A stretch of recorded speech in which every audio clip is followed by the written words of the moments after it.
Bonjour à toutes et à tous. Voilà, je reviens un peu vous parler de l'importance de l'introspection, qui est cette manière de s'observer, de tourner le regard de notre conscience vers l'intérieur. Et souvent, voilà, je vous parle de l'importance de l'ego, du petit moi, qui va, pour avoir comme mauvaise habitude, de vouloir contrôler, il va vouloir condamner, préférer, juger. Il peut désespérer, soupirer, il peut s'impatienter et trépigner. Il y a tout un tas de visages. Il y a bien des manières dont l'ego peut se manifester. Mais pour chacune d'entre elles, il importe de parvenir à le démasquer. Car à partir du moment où on parvient à observer sa manifestation, on peut s'en dissocier en conscience. Alors qu'à contrario, tant qu'il agit dans l'ombre, sans que l'on le remarque, à ce moment-là, il aura toujours autant d'influence et de pouvoir dans nos vies.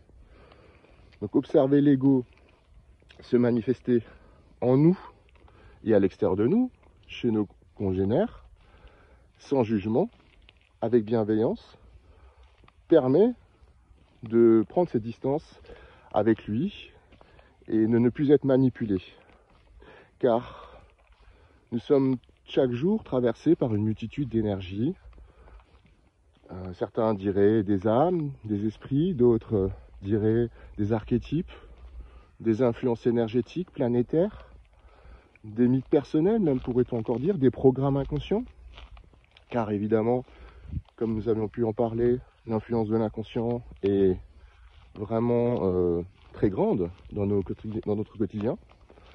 Donc apprendre à reconnaître les énergies qui nous manipulent, ou en tout cas qui nous traversent, et qui s'illustrent à travers nous, qui prennent possession de nous. Il n'y a qu'en les observant que l'on pourra s'en dissocier, que l'on pourra retrouver plus de neutralité, d'indépendance et d'intégrité énergétique. Donc tout ce travail introspectif commence par l'appréhension de l'ego et ses manifestations. Et ensuite, au fur et à mesure, on apprend à reconnaître d'autres énergies quand elles se manifestent. Alors voilà, un sujet souvent assez répandu et apprécié, c'est le thème des signes astrologiques. Et vous avez probablement déjà relevé que chacun des 12 signes astrologiques va avoir ses particularités, va avoir ses spécificités, dans l'ombre et dans la lumière, avec ses qualités et vertus, et avec ses choses un peu plus viciées.